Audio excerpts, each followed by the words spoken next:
Hey everyone, I have been looking forward to this video. Today we're going to look at one of the last stories from chapter 1 of the Zhuangzi, and we're going to try to pull out what Zhuangzi might have wanted us to learn from it. This is the first of many conversations between Zhuangzi and his friend Huizi. If you don't know much about Huizi, I'm going to talk about him a little bit later, but right now I just want to get into the text and then start breaking it down as we go. Huizi said to Zhuangzi, "The king of Wei gave me some seeds of a huge gourd. I planted them, and when they grew up, the fruit was big enough to hold 5 pickles. And no, this is not pickles as in cucumbers in vinegar. A pickle is another one of those traditional Asian forms of measurement. It was defined as the amount that a man could carry on a shoulder pole. Like the li, the pickle's exact measurement fluctuated based on the region and time period, but its modern definition is about 60 kilograms, or about 132 pounds. Okay, so on with the text. Huizi continues talking about his gourds. I tried using it for a water container, but it was so heavy I couldn't lift it. I split it in half to make dippers, but they were so large and unwieldy that I couldn't dip them into anything. It's not that the gourds weren't fantastically big, but I decided they were of no use, and so I smashed them to pieces." Okay, so let's talk about gourds. Those of you who know a bit about ancient China may have a bit of background on this, but for those who don't, I will just tell you, in doing research for this video, I was shocked about how much there was to learn about the place of gourds in ancient Chinese culture.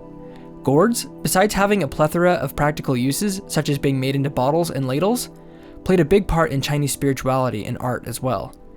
As I understand it, the first Chinese character in the word for gourd is actually the same as the word for blessing, or to protect or guard. Gourds were often used to make charms for warding off illness as well as evil spirits.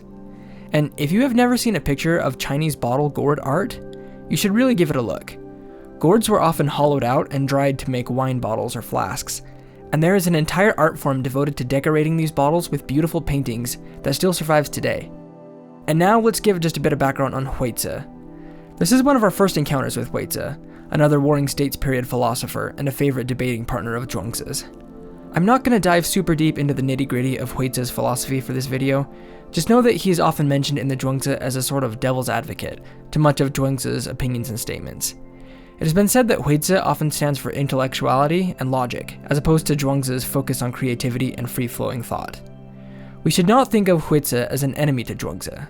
Zhuangzi and Huizi, despite, and probably even largely because of their regular debates, seem to have had an amicable, even perhaps friendly rivalry, and regarded each other with mutual respect. It seems that Zhuangzi, at least, really enjoyed the debates with his contemporary. In the outer chapters, there's a mention of Zhuangzi at the grave of Huizi after his death. The text says, "Zhuangzi was accompanying a funeral when he passed by the grave of Huizi.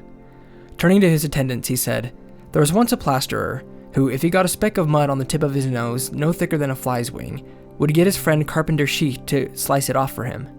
Carpenter Shi, whirling his hatchet with a noise like the wind, would accept the assignment and proceed to slice, removing every bit of mud without injury to the nose, while the plasterer just stood there completely unperturbed.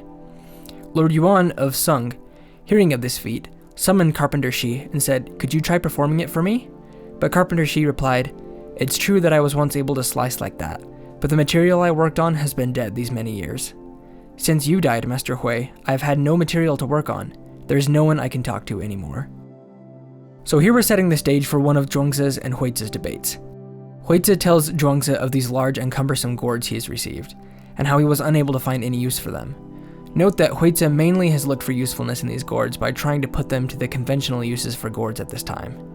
He tried to use them for the things that gourds were regularly used for, found that he was unable to, and so determined that the gourds were useless. Let's read Zhuangzi's reply to this. Zhuangzi said, "You certainly are dense when it comes to using big things. In Song, there was a man who was skilled at making a salve to prevent chapped hands, and generation after generation his family made a living by bleaching silk in water. A traveler heard about the salve and offered to buy the prescription for 100 measures of gold. The man called everyone to a family council. 'For generations we've been bleaching silk, and we've never made more than a few measures of gold,' he said. 'Now if we sell our secret, we can make 100 measures in one morning. Let's let him have it.' The traveler got the salve and introduced it to the king of Wu, who was having trouble with the state of Yue. The king put the man in charge of his troops, and that winter he fought a naval battle with the men of Yue and gave them a bad beating." Now, if this sounds like an odd result, Burton Watson's footnotes to the Zhuangzi specify that the troops of Song were able to win the naval battle largely because their hands, being prevented from chapping by the salve, were better able to handle their weapons. Moving on, Zhuangzi says, a portion of the conquered territory was awarded to the man as a fief. The South had the power to prevent chapped hands in either case, but one man used it to get a fief, while the other one never got beyond silk bleaching, because they used it in different ways. Now you had a gourd big enough to hold 5 pickles.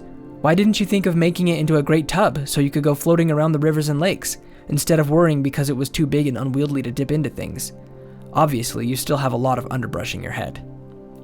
Now, this sounds like kind of a funny statement, but in other translations, I've seen the word underbrush substituted for the word trivia.